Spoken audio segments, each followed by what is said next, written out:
Hey, I'm Victor Lucas. This is Johnny Millennium. We are Film Fury, and we just saw another superhero movie. We see them almost every week now, don't we? Yeah, we saw Captain Marvel. No, we actually did see Captain Marvel. Oh, yeah, you're right. Yeah, Shazam's name used to be Captain Marvel back in the day. You're absolutely right, Couldn't yes. believe it. And let me say, this is a better Captain Marvel movie than Captain Marvel. I got to say that much. Throwing down the superhero gauntlet right there. Boom, right there. Okay, well, Shazam stars Zachary, Levi, and Mark Strong is in there, and there are some other familiar faces, other character actors and stuff that you've seen in other movies. Djimon, Hounsou, I think is how you say his name. He's appeared in a bunch of superhero movies in the past, and it was interesting to see him in this one.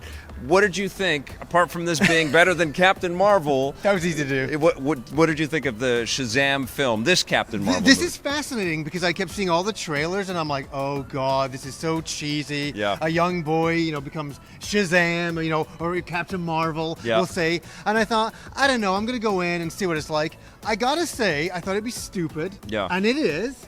But it's a good kind of stupid at times. This is a really funny movie, an entertaining movie, kind of a lame bad guy, Yeah. but we'll get into it. What did you think? I was mostly entertained throughout this movie as Yes. well, and I think it kind of wins you over with its charm, and I think you can kind of place all of the blame on Zach Levi, who is phenomenal in this movie. Phenomenal. He is so funny and charming, and he's always been good. He was good on Chuck, and he was good in Tangled. Did you ever see the Tangled I did animated not, one? no. He's fantastic in that, and he's just got an effervescence about him, and he goes for it. He doesn't care if he looks stupid. He's in the big bright red suit with the white cape. Playing a 14-year-old boy, totally Yes. acting it up. And he does a great job. He's a really good job, and you buy into that. And Yes. We're not going to ruin anything about the story or anything, No. but it is about obviously a young kid who becomes. No, I was going to say Shazam. You Yeah. want to call him Shazam? No, not Shazam. He becomes Captain Marvel. Well, no, he is Shazam. The rights went to DC. Like there was a big fight. Big thing back in the day. I know. And so he is now called Shazam.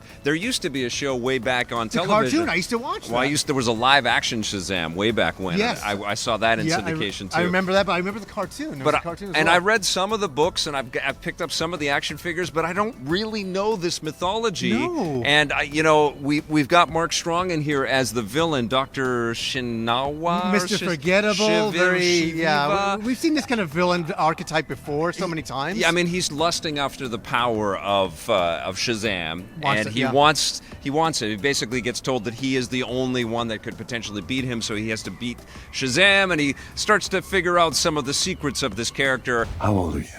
Basically 15.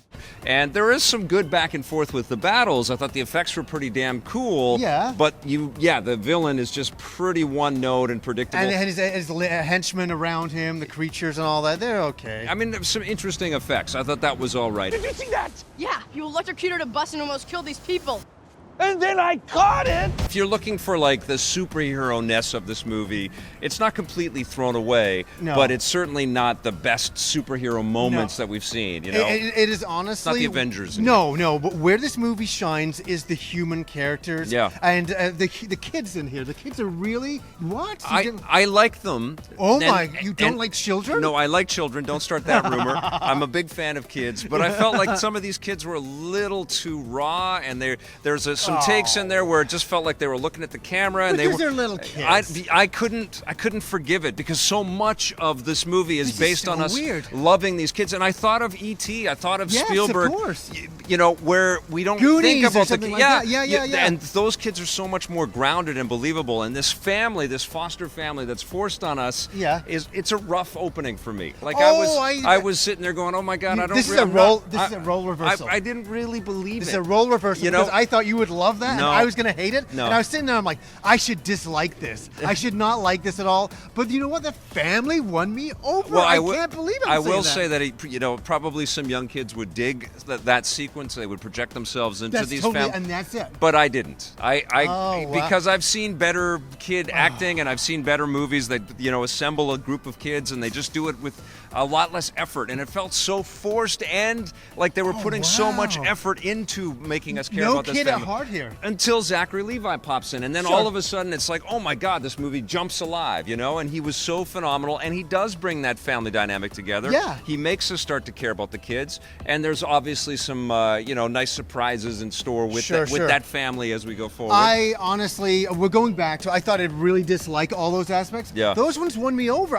For some reason, I was kind of with these kids. I kind of, as you were saying, I was imagining myself being like 8 to 13 years old, Yes. wishing you could be a superhero, and I honestly think this is for that age demographic. Sure. Adults can enjoy this movie a hell of a lot too. There's a lot of funny. Yeah. We laughed. Everybody was laughing in the Well, theater. There's a lot of humor in it too. Totally, but I would say That that, works. Spider-Man Homecoming, Yes. which totally borrowed the John Hughes aesthetic Yeah, and, yeah, yeah, and, the and gave us a high teenagers, school.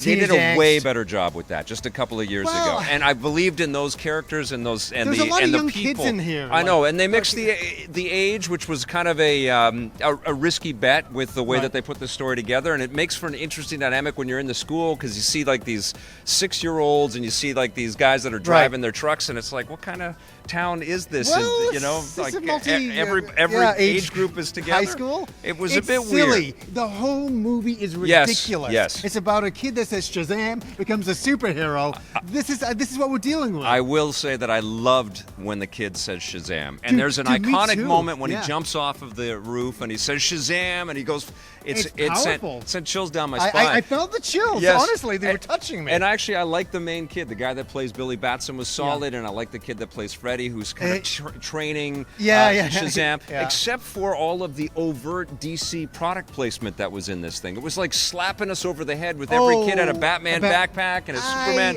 shirt and an You know Aquaman why? shirt. It was just but it's like too much of it. No, the reason why is because Shazam is kind of like an offshoot superhero that we Yeah. don't take seriously. Sure. So it's kind of cool to show the real superheroes, No. per se. And he's kind of like this joke of a superhero character And- that's trying to become his own character. I mean, I understand why they would want to do it if they exist in a world where Superman and Batman and Aquaman are all Yeah. real and Wonder Woman in the context of this film. So anybody that knew that those superheroes were real would probably be freaking out and wear the shirts and everything. It just felt like it was slapping me in the face a lot. It And there kept were re- other product It placement kept bits. reminding me that this Yeah. wasn't a comedy film. This was set in the universe where, Sure. like, where all these guys are. There's Batman and Superman. didn't bug you? Yeah. No, it didn't bother me. Yeah. And I don't dislike DC movies as much as some people do. Yeah. As much as I would people would No, think I would. it wasn't But- even. It wasn't even about that. It was like if they had just used a little lighter on the touch, like Sure. some props there was are a lot from the of it. DC. I'm not saying there There's wasn't, just but too I wasn't much against, of it. I wasn't against it though. I loved a big chunk of this movie, and I was in, and I was invested in it, and I cared about the characters. Zachary Levi is the heart and soul That of this first thing. 10 minutes is great. where he's got the powers. yeah, well, no, where he's transported away and all that yes. stuff to this new world. And you're like, Yeah. what is this? That was Yeah. cool. That was super cool. But yeah, it did feel a little rougher around the edges, especially if I Well, compare it agree. to something like Spider-Man: Homecoming, which I think I'm not was. comparing them in that regard. Well, I have if to start because we see one no, every week. Because if I start comparing them, I'm going to compare Shazam to the Avengers. Yeah. I'm like Endgame. Well, that that is the world we live in, though. I understand- We live in I a understand. world where we have superhero Right, movies but all the time. I accepted this for being its own movie, Sure, being sure. a silly superhero movie. There's a bit of fun with Yeah. some kids, Yeah. and I see what I see is kids going in to see this movie who are very young Yeah. and going, "I want to be Shazam." Yeah. That's kind of the humor, and the entertainment I got out of it. Yeah, for sure. and the humor as well. Yeah, so- and I love that it evokes big and that sort of character body replacement humor. I think that stuff is really fun, and there's some really really solid stuff in there, but there's also some rough stuff in there, some raw stuff for me. Yeah, there's for a me. lot of silliness. There's a lot of stuff that I was kind of like cringing at Yeah. times, but I was laughing more than I thought I was going to. I Yeah. honestly was taken back, and we won't even say about the ending of this movie. No. There's some really good little bits in it. Absolutely, For sure. Keep those secret. Underwhelming after credit sequences, though, wouldn't you say? Well, yes. Yeah. Yeah, especially the last one. We were like, because we sat through the whole thing, and we Yeah. got there like, okay. Yeah, so we have to come to the score part of our program here. What are you going to give Shazam? I thought I did a lot of things right. I really like the kids. I know what you didn't. Victor doesn't like children. I like the I like the doesn't- kids, but their performances were rough, and I felt like they were forcing it, and they were looking at the It's a cameras. silly superhero movie, Yes. but you know what? I'm going to give it a 7.5. I think it's kind of a fun movie. I'm at a 7 out of 10 with this one. Oh, wow. I actually give a higher score Yep. of a superhero movie than you? Yep. How is this humanly possible? I don't know. It is.